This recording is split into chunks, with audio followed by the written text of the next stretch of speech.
नमस्कार विद्यार्थी मित्रांनो आपलं सर्वांचं या ठिकाणी स्वागत आहे। आपण बघतोय इंग्रजी व्याकरण आणि शब्दसंग्रह यामधील आजचा टॉपिक आपला महत्त्वाचा आहे क्लॉज आणि फ्रेजेस या संदर्भात आपण बघणार आहोत। इंग्रजी व्याकरण व शब्दसंग्रह सचिन चांदोर सरांच्या पुस्तकातून आपण हे सगळं बघतोय। सेल्फ स्टडी करण्यासाठी हे पुस्तक बेस्ट आहे। हा नंबर आहे खाली डिस्क्रिप्शन बॉक्समध्ये लिंक आहे। आपलं टेलिग्राम चॅनल आहे एमपीएससी स्पर्धा विश्व, तिथे डेमो पीडीएफ आहे, तुम्ही या पुस्तकाची ती चेक करू शकतात। पुस्तक नक्की वापरू शकतात। एकदा बघा तुम्हाला लक्षात येईल की पुस्तक कसं आहे। आजचं हे लेक्चर बघितल्यानंतर तुम्हाला कळेल की नेमकं इंग्रजी व्याकरण कशा पद्धतीने अभ्यासलं पाहिजे। इंग्रजी व्याकरणाचा आपण संपूर्ण कोर्स डेव्हलप केला आहे STI RCP ॲप्लिकेशनवर।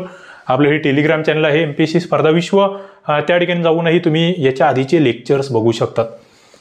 आज आपण मुख्यत्वे क्लॉज बघणार आहोत, मात्र आपल्याला सुरुवात जी करायची ना ती क्लॉज आणि फ्रेज याच्यामध्ये जो डिफरन्स आहे तो आधी समजून घ्यायचा आणि नंतर मग क्लॉज उपवाक्य काय आहे त्याच्याकडे जायचं। क्लॉजला आम्ही मराठीमध्ये काय म्हणतो, उपवाक्य असं त्याला आम्ही म्हणतो। बघा म्हणजे क्लॉज आणि फ्रेज हे थोडक्यात काय असतात, वाक्याचे भाग असतात, पार्ट ऑफ अ सेंटेन्स। वाक्यामध्ये कुठेतरी येतात, दोनपेक्षा जास्त शब्द मिळून एक वाक्याचा जो भाग होतो का त्याला आम्ही क्लॉज म्हणतो किंवा त्याला आम्ही फ्रेज म्हणतो। काय इथे दोन पेक्षा अधिक असले पाहिजे, 2+ आणि तो वाक्याचा भाग क्लॉज आहे की फ्रेज आहे हे कशामुळे समजतं, म्हणजे आम्हाला सगळ्यात महत्त्वाचं तुम्ही जेव्हा इंग्रजी व्याकरण अभ्यासताय तेव्हा कन्सेप्टवर भर द्या। क्लॉज आणि फ्रेज मधला, क्लॉजला आम्ही उपवाक्य म्हणतोय, फ्रेजला आम्ही वाक्प्रचार असं म्हणतोय। थोडक्यात वाक्प्रचार हा शब्द आहे, इथे उपवाक्य शब्द आहे। फरक काय, क्लॉजमध्ये कर्ता आणि क्रियापद असणार आहे, इथे कर्ताही नसणार आहे आणि क्रियापद सुद्धा नसणार आहे। फ्रेजमध्ये बघा फार महत्त्वाचं बेसिक आहे सगळं। आता इथे कर्ता आणि क्रियापद आहे म्हणून याचा अर्थही कळतोय। ओके, म्हणजे क्लॉज जर वाक्यातून बाहेर काढला तरी त्याचा अर्थ कळतो, हे या ठिकाणी लक्षात घ्या। एक वेगळा जरी काढला ना तरी त्याला एक अर्थ असतो, इथे मात्र अर्थच कळत नाही ना। वाक्यातून बाहेर काढला तर तो पूर्णतः वेगळाच आहे। फ्रेजेस आम्हाला अवघड का जातात, दिसताना वेगळंच दिसतं, अर्थ वेगळाच निघतो। बघा आपण एक इथे वाक्य तुम्हाला दिलंय, समजून घेऊया। तुम्हाला दिलंय या ठिकाणी I eat mango in a garden, याच्यामधला क्लॉज कोणता आणि याच्यामधली फ्रेज कोणती। आय ईट मँगो, मी आंबा खातो, याच्यामध्ये आय हा काय आहे, कर्ता आहे, सब्जेक्ट आहे। ईट काय आहे, वर्ब आहे, क्रियापद आहे। म्हणजे कर्ता आणि क्रियापद म्हणून वाक्याला काय होतं, एक अर्थ आहे की मी आंबा खातो इन माय गार्डन। इथे मात्र फ्रेज आहे इन माय गार्डन, याच्यामध्ये कर्ताही नाहीये आणि क्रियापद सुद्धा नाहीये म्हणून त्याला आम्ही फ्रेज म्हणतोय। लक्षात घ्या, दोन्ही मधला फरक लक्षात आला पाहिजे। आता आम्हाला पुढे जायचं आहे। बघा तुम्हाला या ठिकाणी खूप चांगल्या पद्धतीने हे समजावून सांगितलेलं आहे वाक्य, आणि हे समजून घेतलं की मग हा विषय तुमचा इथे ओके होतो। आता आय ईट मँगो हा क्लॉज आहे, म्हणजे मी आंबा खातो, सांगणाऱ्याला काय बोलायचं ते आपलं कळतं की तो आंबा खातोय बाबा, कळालं। इथे मात्र काय, इन माय गार्डन ही एक फ्रेज आहे, माझ्या बागेत। पण माझ्या बागेत काय, नेमकं काय चाललंय त्याच्या बागेमध्ये, काही कळतंय का नाही कळतंय, अपूर्ण राहतंय वाक्य, नेमकं सांगणाऱ्याला काय सांगायचंय ते या ठिकाणी कळत नाहीये। लक्षात घ्या, फ्रेज आणि क्लॉज मधला हे। आता शब्दापासून फ्रेज तयार होते, फ्रेज पासून क्लॉज तयार होतो आणि क्लॉज पासून सेंटेन्स तयार होतं। हा सिक्वेन्स लक्षात ठेवा। सगळ्यात आधी वर्ड असणार आहे, त्याच्यानंतर फ्रेज असणार आहे, त्याच्यानंतर मग क्लॉज येणार आहे आणि मग सेंटेन्स, असा हा सिक्वेन्स आहे। समजून घ्या, लिहून घ्या, नोट्स काढा। प्रत्येक टॉपिक, इंग्लिश ग्रामरचा प्रत्येक टॉपिक जे की तुम्हाला माहिती आहे की आपण तलाठी भरतीचा कोर्स डेव्हलप केला आहे, राज्यसेवा, कंबाईन ग्रुप B, C म्हणजे MPSCचे विविध कोर्सेस डेव्हलप केले, त्या सगळ्या ठिकाणी तुम्हाला हे लेक्चर्स भेटणार आहे आपले कुठे, STI RCP ॲप्लिकेशनवर। बेसिक पासून इंग्रजी व्याकरण प्रत्येक टॉपिक याच पद्धतीने आपण समजून घेतोय। खाली डिस्क्रिप्शन बॉक्समध्ये लिंक आहे, जाऊन तुम्ही चेक करा, PDF आपण तुम्हाला देतोय। तर हा सिक्वेन्स लिहून घ्या, आणि या पुस्तकामध्ये तर इतकं भारी दिलंय ना, म्हणजे इंग्रजी ज्याला अजिबात येत नाही का त्यांनी इथून सुरुवात करा। ओके, ज्याला थोडीफार येते ना त्याने या पुस्तकाचं रिव्हिजन करा। आता फ्रेजेस कोणकोणते, काही फ्रेजेस आपण घेतोय, म्हणजे बघा 2 किंवा 2पेक्षा अधिक शब्द एकत्र येत आहेत, त्याचा एक तुकडा तयार होतोय, त्याला आम्ही फ्रेज म्हणतो। याला पूर्ण अर्थ नाही हा, मात्र ती लक्षात घ्या। बघा म्हणजे well behave man, bank account, a big white dog, a beautiful lady, a strong man, a lot of people, another day, out of date. कुठे दोन गोष्टी तुम्हाला आढळणारच नाही. एक म्हणजे करता, कुठेही सब्जेक्ट नाहीये आणि कुठेही व्हर्ब नाहीये. इथे तुम्ही कोणतंही बघा, near the ball, every man of courage, on condition that, करता नाहीये, क्रियापद नाहीये, त्याला आम्ही फ्रेज म्हणतो. लिहून घेतलं? कळतंय का शिकवलेलं ते मला सांगा. आधी कमेंट बॉक्समध्ये मला सांगायचं आहे, कारण की कळायला पाहिजे. इतकं याच्यापेक्षा सोपी लँग्वेज मला नाही वाटत असेल म्हणून. ओके, बघा, म्हणजे एकटा शब्द हा फ्रेज नसतो. बघा इथे लक्षात ठेवा, म्हटलंय फार महत्वाचं आहे. एकटा शब्द हा फ्रेज नसणार आहे. तुम्ही म्हटलं इटिंग फ्रेज आहे का? नाही, कधीच होणार नाही. पण इज इटिंग फ्रेज आहे. इज इटिंग फ्रेज आहे. आता काही जण इथे कन्फ्यूज होतील की सर इज तर क्रियापद दिसते आम्हाला. वाक्याचा अर्थ पूर्ण होतोय का? नाही, हे लक्षात घ्या. आता तुम्हाला परीक्षेमध्ये काय येतं माहिती का? फ्रेजचा अर्थ ओळखा असे प्रश्न येतात. फ्रेजचा प्रकार ओळखा असं येत नाही. आपण फ्रेजवर बघणार आहे. याच्या आधीचे काही लेक्चर्स फ्रेजेसवर घेतलेले आपण, कसे प्रश्न आले काय, व्होकॅब्युलरीच्या अंतर्गत ते सेशन आपलेही हल्ले आहेत. STI RCP ऍप्लिकेशनला जाऊन तुम्ही बघू शकतात. आता आपल्याला बघायचं क्लॉज. क्लॉज काय भानगडे? या ठिकाणी जर बघितलं तुम्ही, क्लॉजमध्ये काय माहिती का? एक कर्ता आहे आणि एक क्रियापद आहे. पहिला मुद्दा क्लिअर, पहिली अटची. त्याच्यामुळे अर्थपूर्णता आहे तिथे, अर्थ कळतोय तिथे. लक्षात घ्या, प्रत्येक वाक्यामध्ये एक तरी क्लॉज असतोच. क्लॉज शिवाय वाक्यच असू शकत नाही. बघा, वाक्य म्हणजे क्लॉज आहेच. क्लॉज नाही, वाक्य बनणारच नाही क्लॉज शिवाय, हे लक्षात घ्या. मग ती फ्रेज असू शकते समजा, पण क्लॉज म्हणजे काही क्लॉज पूर्ण वाक्य असू शकतात, पण प्रत्येक क्लॉज हे पूर्ण वाक्य असतंच असं काही नाहीये. मग क्लॉजमध्ये काही पूर्ण वाक्य असू शकतात आणि काही अपूर्णही असू शकतात. लक्षात घ्या, दोन पद्धतीचे क्लॉज असू शकतात. एक म्हणजे मेन क्लॉज, ज्याला आम्ही इंडिपेंडंट म्हणतोय, स्वतंत्र, किंवा ज्याला आम्ही मुख्य उपवाक्य असं म्हणतोय. सब ऑर्डिनेट, डिपेंडंट, याला मुख्य वाक्य म्हणतो आम्ही, याला आम्ही उपवाक्य म्हणतो. थोडक्यात हे डिपेंडंट आहे, परावलंबी आहे, कोणावर तरी अवलंबून आहे. इतर कुणाचा तरी आधार घेतल्याशिवाय त्याचा अर्थ पूर्ण होणार नाहीये. कशाचा? सबऑर्डिनेटचा. आता इथे जर तुम्ही बघितलं तर तुमच्या लक्षात येईल की मेन क्लॉज, प्रिन्सिपल क्लॉज. बघा, मेनला तीन शब्द सापडले तुम्हाला. एक म्हणजे मेन क्लॉज, दुसरा म्हणजे डिपेंडंट क्लॉज, हे इंडिपेंडंट क्लॉज, आणि तिसरा म्हणजे प्रिन्सिपल क्लॉज सुद्धा याला म्हटलं जातं. मुख्य वाक्य आपण त्याला म्हणतोय. बघा, एक स्वतंत्र वाक्य पूर्ण अर्थ कळणारच आहे. तो दुसऱ्या कशावरही अवलंबून नसणारे, नावातच आहे त्याच्या. हा मेन आहे, हा प्रिन्सिपल आहे, हा इंडिपेंडंट आहे. दुसरं जे नाही सबऑर्डिनेट, हे मात्र स्वतंत्र नाहीये. याच्यातून पूर्ण अर्थ व्यक्त होतच नाहीये. याला कोणत्या तरी मेन क्लॉजवर अवलंबून राहायचं, हे लक्षात घ्या. कशावर? मेन क्लॉजवर अवलंबून राहायचंय. एकदम सोपं. बघा इथे बघा, Raju ran fast. Okay, Raju जोरात पळाला, मेन क्लॉज आहे. When he saw a tiger, subordinate clause आहे, जेव्हा त्याने वाघ पाहिला. राजू रॅन फास्ट, इथपर्यंत जे नाही मेन क्लॉज आहे, राजू जोरात पळाला. पण व्हेन ही सॉ टायगर, हे व्हेन. बघा, आता याच्यात थोडंसं एक सोपं सांगतो, एक टेक्निक. जिथे कंजक्शन असतात ना, कंजंक्शन्स, उभयान्वयी अव्यय, तिथून जे वाक्य सुरू होतं का, ते मुख्यत्वे उपवाक्य असतं. ते सबऑर्डिनेट क्लॉजचं उदाहरण असतं. लक्षात घ्या. आता इथे जर बघितलं तुम्ही, या वाक्याला इथे व्यवस्थितपणे आपण हँडल करूया. तुमच्या लक्षात येईल की नेमकं मेन क्लॉज, सबऑर्डिनेट. बघा, राजू रॅन फास्ट, राजू जोरात पळाला. When he saw a tiger, जेव्हा त्याने वाघ पाहिला. आता इथे जेव्हा त्याने वाघ पाहिला तेव्हा तो पुढे काय करतोय तो कळत नाही. इथे अर्धवट राहून गेलं वाक्य. ओके, म्हणून त्याला सबऑर्डिनेट म्हटलो आपण. म्हणजे आपण जर आपल्याला कोणी सांगितलं की राजू जोरात पळाला, आपलं कळतं की यस पळालाय, म्हणजे पळण्याची क्रिया त्याच्या लक्षात येते. पण इथे जेव्हा त्याने वाघ पाहिला, पुढे काय घडलं? वाघ त्याच्या मागे पळाला की तो तिथून पळून गेला की तो बेशुद्ध होऊन पडला? पुढे काय घडलं? अपूर्ण आहे, सबऑर्डिनेट आहे. म्हणजे तेव्हा काय केलंय, हे याचं उत्तर प्रश्नांकितच आहे. म्हणजे डिपेंड आहे, दुसऱ्या कोणावर तरी डिपेंड आहे. हे दुसरं कोणावर तरी डिपेंड आहे, लक्षात घ्या. मात्र इथे नाही, इथे इंडिपेंडंट आहे, स्वतंत्र आहे. मुख्यमध्ये इथे कोणाची गरज नाही, इथे गरज आहे. दोन गोष्टी लक्षात घ्या, मेन क्लॉज आणि सबऑर्डिनेट क्लॉज. पुढे टाईप ऑफ आता आम्हाला सगळ्यात जास्त प्रश्न कुठे येतात, आपण तुम्हाला याच्यावर कसे प्रश्न आले ते सुद्धा बघणार याच लेक्चरमध्ये. शेवटपर्यंत लेक्चर बघत चला. प्रश्न काय येतात तुम्हाला? प्रश्न आहे ना, सगळ्यात जास्त इथे येतात. सबऑर्डिनेट क्लॉजच्या प्रकारावर सर्वात जास्त प्रश्न येतात. तुम्हाला नाउन क्लॉज ओळखायला सांगितलं जातो, तुम्हाला ऍडजेक्टिव्ह क्लॉज आहे की ऍडव्हर्ब क्लॉज आहे हे सांगितलं जातं. सरळ आहे, नावातच आहे. म्हणजे वाक्यात तो नामाचं काम करत असेल नाउन क्लॉज, विशेषणाचं काम करत असेल ऍडजेक्टिव्ह क्लॉज, क्रियाविशेषणाचं करत असेल ऍडव्हर्ब क्लॉज. सरळ आहे. आणि मग इथे तुम्हाला सबऑर्डिनेट क्लॉजचा प्रकार ओळखा अशा स्वरूपाचे प्रश्न येतात. मग कशा पद्धतीचे प्रश्न येते आपण बघूया. आधी आपण बघू की नाउन क्लॉज कशाला म्हणायचं.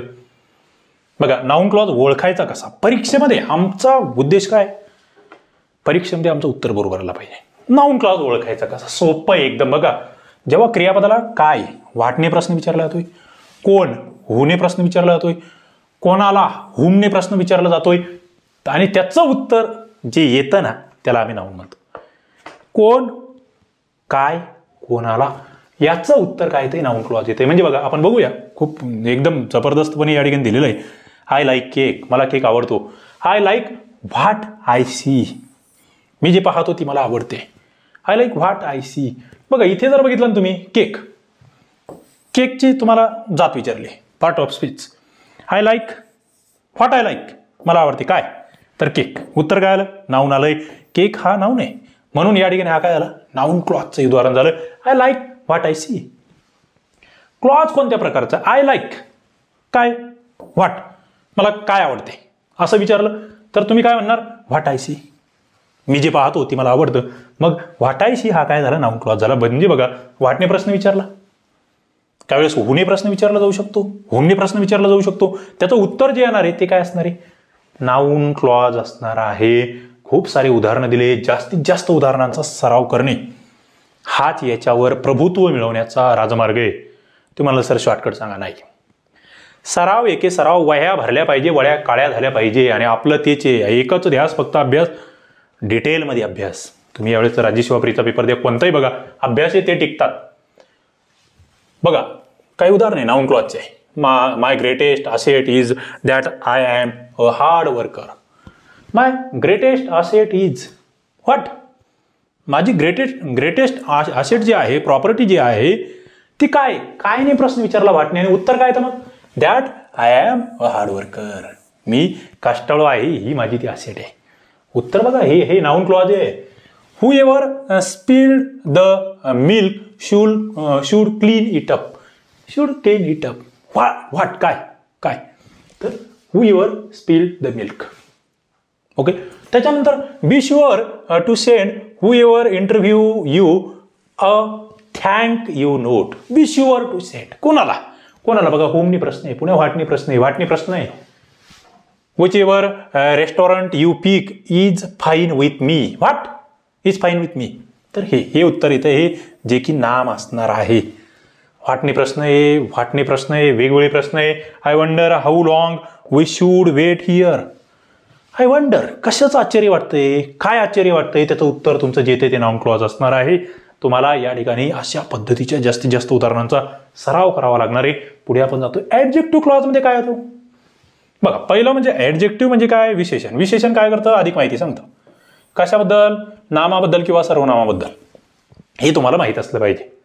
ओके, आणि मग इथे विच ने प्रश्न विचारावा लागेल. तुम्हाला हे शब्द लक्षात ठेवायचे, ते देतो, त्याचा तक्ताही आपल्याकडे आहे वरती. What, who, hmm. नाऊन समोर 3 शब्द लक्षात ठेवायचे, व्हॉट, हू, हुम. ऍडजेक्टिव्ह म्हटलं की विच, काय विच.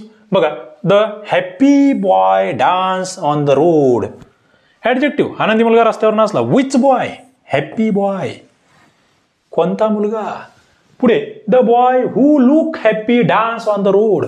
बघा, ऍडजेक्टिव्ह क्लॉज आहे with boy who look happy. बघा, विचचं उत्तर जे येत आहे ना ते ऍडजेक्टिव्ह क्लॉज असणार आहे, लक्षात घ्या. पुढे आपण जातोय, पुढचा मुद्दा या ठिकाणी ऍडजेक्टिव्ह क्लॉजचे काही उदाहरणं इथे दिले. बघा, something that smells bad may be rotten.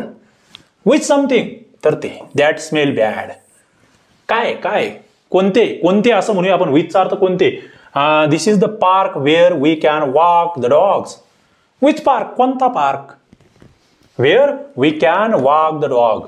बघा, आता इथे कंजंक्शन वेगवेगळे वापरले जात आहेत, मात्र प्रश्न कशाने विचारले जाणार हे तुम्हाला कळालं पाहिजे. तुम्ही हे फक्त कंजंक्शन वरून नाही लक्षात घेऊ शकत, हे लक्षात घ्या. The instrument that I love is the piano. Which instrument, which instrument. This is the house that Jack built. Which house. त्याच्यानंतर the person who made the mess needs to clean it. Which person, कोणती व्यक्ती? The girl whom you teach is my sister. कोणती girl? कोणती मुलगी? हुम you टीच, जिला तुम्ही शिकवतात. बघा या ठिकाणी तुम्हाला त्या व्यक्तीबद्दल अधिक माहिती सांगितलेली असली पाहिजे. तिथे होणारे ऍडजेक्टिव्ह क्लॉज. ऍडजेक्टिव्ह क्लॉज नीट लक्षात ठेवा. थोडासा अर्थ तुम्हाला अर्थबोध होणं जास्त गरजेचे. ओक्याबोर कमांड मिळवावा लागेल, आपण जे करून घेतोय तुमच्याकडून कोर्समध्ये. ऍडव्हर्ब क्लॉज, क्रिया विशेषण उपपद म्हणतो आपण त्याला. बघा इथे व्हेन केव्हा, व्हाय का, हाऊ कसे, व्हेअर कोठे. म्हणजे बघा का, व्हाय का, व्हेन केव्हा, का केव्हा, त्याच्यानंतर कसे, कोठे, हे प्रश्न या ठिकाणी विचारलेले आहे. ओके, त्याचे उत्तर जे येत आहेत ते ऍडव्हर्ब क्लॉज आहे. You can put the book wherever you like. तुम्हाला जिथे आवडतं तिथे तुम्ही पुस्तक ठेवू शकतात. बघा यू कॅन पुट काय ते व्हर्ब आहे. The book wherever you like, wherever जेथे कुठे. बघा आता मित्रांनो क्रियाविशेषण जे आहे ना, ऍडव्हर्ब जे आहे ना, इथे काय असतं माहिती का, काहीतरी हालचाल असली पाहिजे. ओके, काहीतरी त्या ठिकाणी कुठून तरी कुठेतरी जातंय हे दिसलं पाहिजे. ते तुम्हाला इथे दिसतंय. क्रियापदाला प्रश्न विचारला गेला असला पाहिजे. पुटला, तुम्हाला जिथे आवडतं तिथे तुम्ही पुस्तक ठेवू शकतात. कोठे, काय काय करू शकतात. ठेवण्यासाठी वेअर पुट, वेअरने प्रश्न विचारलाय. वेअर एव्हर यू लाईक, तुम्हाला जिथे आवडतं तिथे वेअर पुट. क्रियापदाला प्रश्न विचारला गेला पाहिजे. सोपं लिहून घ्या. क्रियापदाला प्रश्न विचारला गेला पाहिजे. बस मग तुमचं उत्तर येतं आहे. पुढे बघा याची उदाहरणं, तुम्हाला उदाहरणं जास्तीत जास्त सोडवावं लागेल. लगेच काही तिथे हे नाहीये की चला घुसले, सोडवावं लागेल, बघावं लागेल, पुन्हा पण वाचावं लागेल. Before I go to bed I brush my teeth. When brush. बघा आय ब्रश माय टीथ केव्हा, before I go to bed. म्हणजे व्हेनचं उत्तर आहे. When you get home call me. When call. Since you have apologized you will not be punished. Why will not be punished? त्याच्यानंतर आहे if you pay your bills on time you can have a good credit score. When can have, केव्हा. Okay, केव्हाचे उत्तर जे आहे ना, व्हेनचे उत्तर जे आहे, पुढे तुम्ही वाय बघतात. बघा elephants although they are large are not predators. Why are not predators? बघा म्हणजे क्रियापदाला प्रश्न विचारायचे. बस माझं म्हणणं काय, इथे क्रियापदाला प्रश्न विचारायचे. क्रियापदाला बघा हे सगळे क्रियापद आहे. Miss, flew, call, brush, verb आहेत. वर्बला प्रश्न विचारले, त्याचं जे उत्तर येणार आहे ते ऍडव्हर्ब असणार आहे. मग आता adverb, types of adverb clause, इथे तर सगळ्यात जास्त प्रश्न आहे. हा तुलनेने याच्यावरचे प्रश्नाचे उत्तर देणं सोपे आहे तुम्हाला. म्हणजे काय नेमकं प्लेस दर्शक आहे का, ते टाइम दर्शक आहे, रिझल्ट आहे, मॅनर आहे, रिझन आहे, पर्पज आहे, कॉन्ट्रास्ट आहे. कॉन्ट्रास्ट म्हणजे विरोधाभास म्हणतो आपण. कंडिशन, एखादी अट आहे, डिग्री आहे. ओके, काय अर्थबोध होतो. ऍडव्हर्ब क्लॉजच्या प्रकारावर फार सारे प्रश्न आहे मित्रांनो. आपल्या 8 PM ला रात्री लाईव्ह लेक्चर असणार आहे. डेली एक लाईव्ह घेतोय आपण. ग्रुप बी, ग्रुप सी, कंबाईन, राज्यसेवेचं, सरळ सेवेचं, तलाठी भरतीचं डेली 8 वाजता बघत चला. तुम्हाला ते लेक्चर बघायचं असेल डेली तर तुम्ही आपलं ॲप्लिकेशन डाउनलोड करून ठेवा. STI RCP, तिथे नोटिफिकेशन येत जाईल. आणि YouTube channel Rohidas Chonde Patil GST inspector याला सबस्क्राईब करून त्याच्यावरील नोटिफिकेशनचं बेल क्लिक करून ठेवा. म्हणजे तुम्हाला तिथेही काही लेक्चर असतील ते दिसत चालतील. खाली डिस्क्रिप्शन बॉक्समध्ये लिंक आहे. चला आता आपल्याला बघायचे प्रकार बघून घेऊ आपण पटपट. बघा इथे जर तुम्ही बघितलं तर तुमच्या लक्षात येईल प्लेसमध्ये काय हे एकदम थोडक्यात बघू आपण. जास्त अवघड नाहीये. क्रिया कोठे घडते, कोठे ठिकाणे, सरळ प्लेस. म्हणजे कंजंक्शन्स कोणते वापरले जातात सगळ्यात महत्वाचं. आता इथे जे ना ऍडव्हर्ब क्लॉज हा कंजंक्शनवर तुम्हाला सापडतो सरळ. वेअर म्हटलं की कोठे, as far as near as, wherever, anywhere. Where जिथे जिथे येतंय तिथे तुम्हाला या ठिकाणी फार येतंय. इथे नियर येतंय, प्लेस दर्शवतंय. He is always drunk whenever I meet him. Whenever जिथे मी त्याला भेटलो ते नेहमी त्याने ड्रंक केली होती. पुढचा मुद्दा इथे जातो. पुढे wherever I meet her she is always drunk. बघा इथे तुम्हाला मागे पुढे घेऊन दाखवलेलं आहे. ही सी दोन्ही वापर करून दाखवलेले आहेत. पुढे टाइमच्या बाबतीत काय हो, क्रियेची वेळ आहे सरळ. मी तुम्हाला इथे तुम्हाला मी आहे ना कंजंक्शन्स कोणते. टाइम म्हटलं की व्हेन तर एकदम मुख्य कंजंक्शन याचं. व्हेन एव्हर बघा, whenever, any time, time मध्ये टाइम आहे. बिफोर टाइम दर्शवतोय. After, till, until, while, since, just as, as soon as often as, now that, as long as, time दर्शवणारे हे सगळे शब्द आहे. आणि याला आम्ही जास्तीत जास्त वाचन केलं असेल तर या सगळ्या बाबी लक्षात येतात. She ran away while I was sleeping. While जेव्हा मी माझी झोप चालू होती तेव्हा, while I was sleeping she ran away. बघा वाक्य पूर्ण बघणंही गरजेचं आहे, त्यातले कंजंक्शन त्याकडे लक्ष ठेवणं गरजेचं आहे. पुढे रिझल्ट किंवा कन्सिक्वेन्स म्हटले, परिणाम काय करतोय, एखाद्या घटनेचा इफेक्ट काय करतोय. कंजंक्शन दॅट इथे, बस इथे एकच कंजंक्शन लक्षात ठेवायचं. पण हा दॅट जो आहे ना, हा वेगवेगळ्या प्रकारामध्ये वापरला जातो. लक्षात घ्या, दॅट फसवणार आहे. She is so hungry that she has lunch early. Okay, she is so hungry, तिला खूप भूक लागली आहे कारण तिने लंच लवकर केलं होतं. That she has lunch early, she is so hungry. बघा वाक्यरचना नीट लक्षात घ्या की कशा दोन पद्धतीने सेम वाक्याचा अर्थ सेम आहे, पण दोन पद्धतीने कशी वाक्यरचना करता येते हे तुम्हाला या ठिकाणी दिसतंय. पुढे बघा मॅनर कशा पद्धतीने घडते, as if, as though, as. आता याच्यात खरं म्हणजे कंजंक्शन तर तुम्हाला लक्षात ठेवायचे, ॲज इफ असेल, ॲज दो असेल, जरी आपण जे म्हणतोय. पण इथे हे तुम्हाला ना वाक्याचा अर्थच व्यवस्थित कळायला पाहिजे आणि त्याला वाचन लागेल, जास्तीत जास्त रिव्हिजन करावे लागतील. मग तुम्ही या ठिकाणी कमांड मिळवाल. The boy speaks as if he is sick. तो असा बोलतो की जसं की तो आजारी. ओके, म्हणजे मॅनर ॲज इफ या ठिकाणी जणू काही, जसं काही असं म्हणू आपण. Adverb clause of cause, reason, कारण कशामुळे घडली, बिकॉज, हे तर एकदम सोपं आहे. ॲज, फॉर तुम्हाला सांगितलं मी की दॅट हा कंजंक्शन वेगळ्या ठिकाणी वापरलं जातं. I come here because I want to meet you. Because, कारण या ठिकाणी तुम्हाला विचारलं गेलं आहे. आपण पुढे जातोय. ॲडव्हर्ब क्लॉज ऑफ पर्पज, हेतुदर्शक, उद्देश दर्शवला गेला पाहिजे. Conjunction so that, in order that लक्षात ठेवायचं आहे. सो दॅट हे फार गाजलेलं इथलचं कंजंक्शन आहे.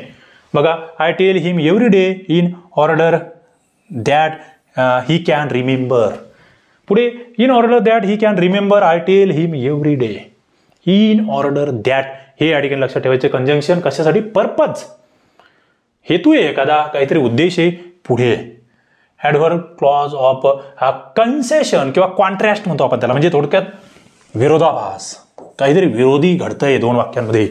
बघा इथे जरी तरी म्हणतो आपण, however, even though, even if, although, so, in spite of the fact that, despite that, whether or, granted that, whoever, त्याच्यानंतर whatever, whichever, no matter what, आणि whereas आणि while. मित्रांनो इथे तुम्हाला सरळ वाक्याचा अर्थ बघणं गरजेचं आहे. वाक्यातून अर्थ काय निघतोय, विरोध निघतोय का बघा. I have never committed crime although I am poor. जरी मी गरीब असतो ना तरी मी याच्याकडे गुन्हेगारीकडे वळणार नाही, असं या ठिकाणी आपण बघतोय. ओके, हे लक्षात घ्यायचे, म्हणजे विरोध आहे एकमेकाच्या विरुद्ध त्या ठिकाणी ते वाक्य आपल्याला दिसतं आहे. पुढे बघा कंडिशन, अट दर्शक या ठिकाणी ॲडव्हर्ब क्लॉज आहे. म्हणजे असं झालं तर तसं, जर हे केलं तर. इथे सरळ इफ, तर इथे इफ तुम्हाला नीट लक्षात ठेवायचं. वेदर त्याच्यानंतर इफ नॉट, अनलेस सुद्धा फक्त याच्यासाठीच येईल, कंडिशनसाठी. Supposing that, provided that, in the condition that. आता कंडिशन म्हटलं तिथे तर तेच येणार आहे. As long as that I will commit suicide unless you love me. बघा अनलेस मध्ये काय कंडिशन आहे, जर तू माझ्यावर प्रेम केलं नाही तर मी सुसाईड करेल. Okay, unless you love me I will commit suicide. बघा एकच वाक्य दोन पद्धतीने लिहिले. डिग्री, प्रमाण दाखवायचंय, परिणाम दाखवायचंय, त्या ठिकाणी ॲडव्हर्ब क्लॉज ऑफ डिग्री वापरला जातो.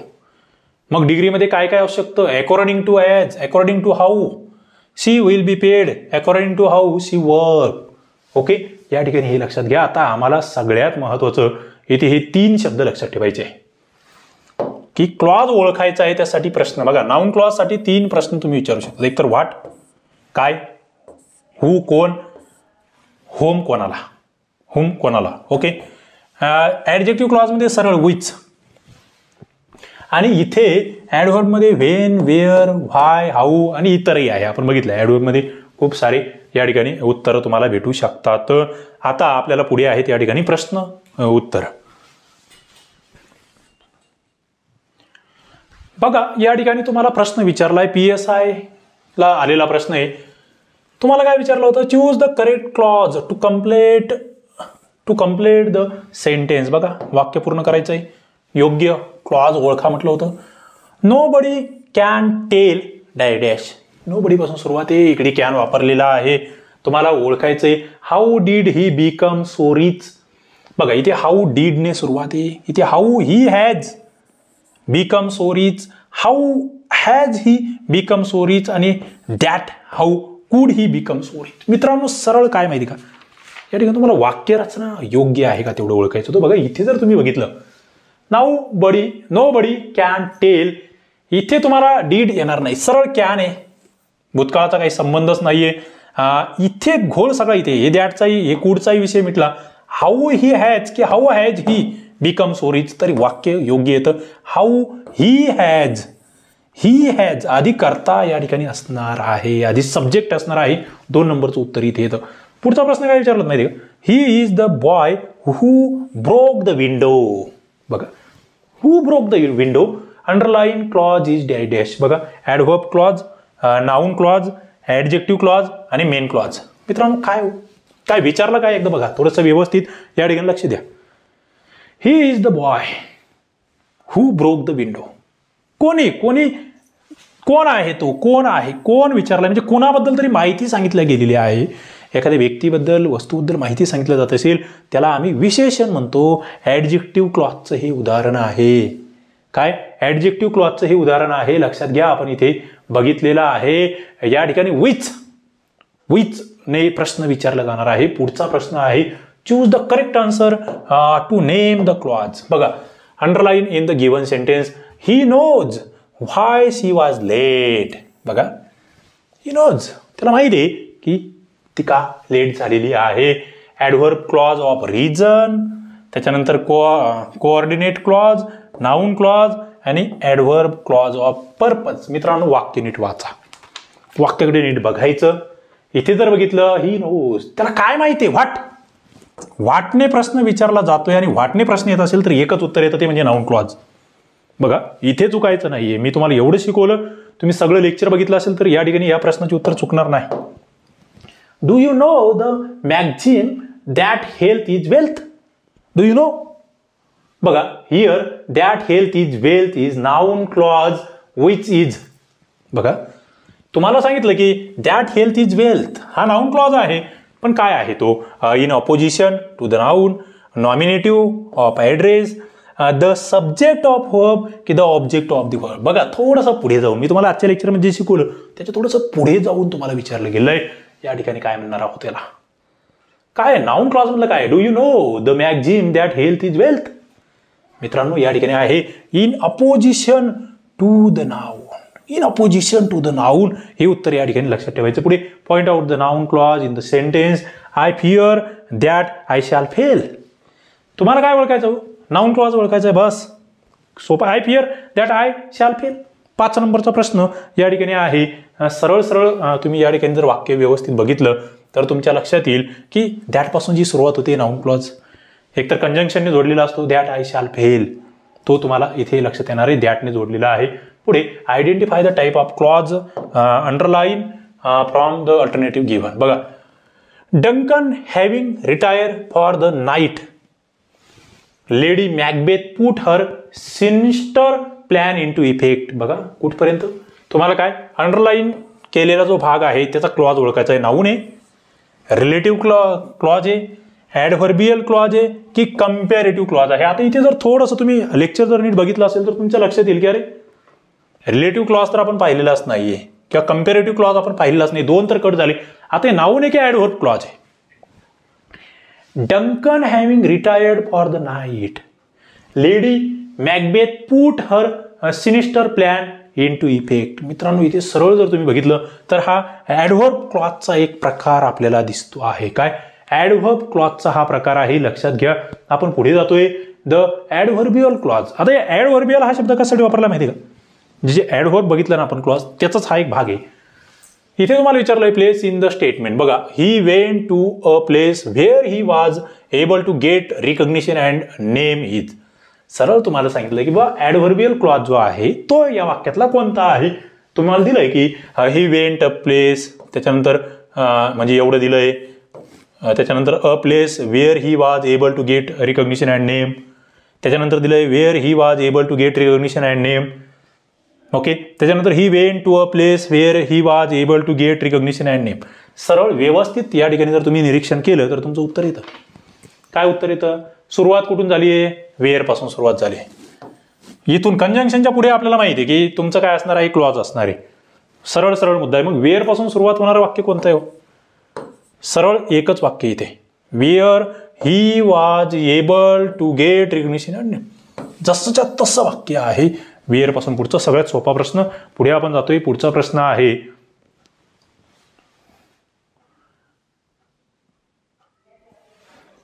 Identify the type of clause underline from the alternative given. बघा, do you know the girl who is wearing BSK short clothes.